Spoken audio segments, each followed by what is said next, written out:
In 1630, Puritan leader John Winthrop proclaimed America would be a city upon a hill, a beacon of faith and freedom. This vision shaped our nation's DNA: biblical morality, self-governance, and divine providence.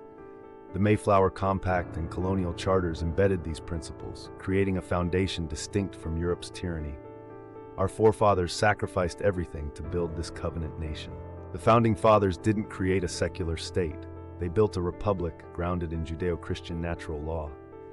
Jefferson's Declaration cites our Creator. Washington's farewell address warned morality requires religion. Over 94% of founding documents reference the Bible. This wasn't theocracy, but acknowledgement that liberty flourishes under divine order. The Constitution's checks and balances reflect biblical sin's reality. America's spiritual revivals, 1720s and 1800s, renewed our moral fabric.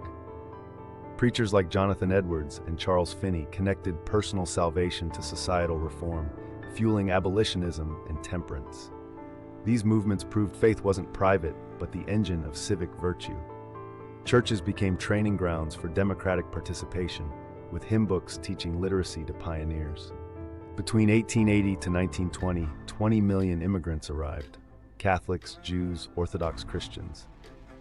Unlike Europe's ethnic strife, America unified them through Protestant-derived values: English language, Bible-based education, and shared patriotism. Public schools taught McGuffey readers with biblical parables.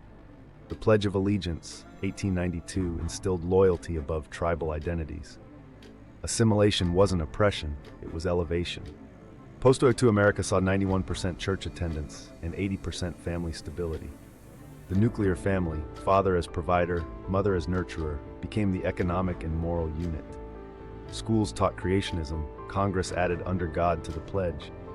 This wasn't nostalgia, but proven social physics. Faith-filled families created low-crime communities and Cold War resilience against Soviet atheism.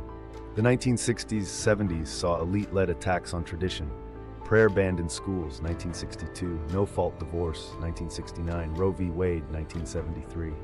Academia mocked bourgeois morality. Result: church attendance halved by 2000. Fatherless homes tripled.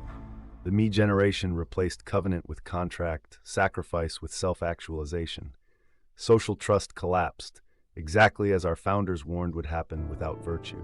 Ronald Reagan reignited America's founding spirit, calling us the shining city on a hill of Winthrop's vision. His policies linked faith to freedom. Tax cuts empowered families, deregulation rewarded work ethic, and moral clarity defeated Soviet communism. The 1980s saw religious revivals like Promise Keepers and homeschool growth, proving tradition could rebound when championed courageously. Today, woke corporations, government overreach, and academic Marxism attack our pillars. The nuclear family is labeled oppressive, churches face LGBTQ+ mandates, schools erase history. Consequences: record depression, 40% illegitimacy rates, and cities where chaos replaces law. This isn't progress, it's the same old tyranny our ancestors fled, now repackaged as social justice. From homeschooling doubling since 2020 to revivals like Asbury University, Americans are reclaiming foundations. County commissions pass biblical literacy courses. Parents pack school boards. Entrepreneurs build parallel Christian economies. This isn't retreat. It's resistance modeled after the colonial congregations that birthed a nation. The tools for renewal exist. We need only courage to wield them. America's choice is stark. Continue down secularism's path to fragmentation, or revive our covenant with the Creator who made us great. This starts at home: family altars, church attendance, local elections. Remember, the Puritans built a civilization with Bibles and axes. We have their blood in our veins and their God at our call. The beacon still stands. Will we relight it for our grandchildren?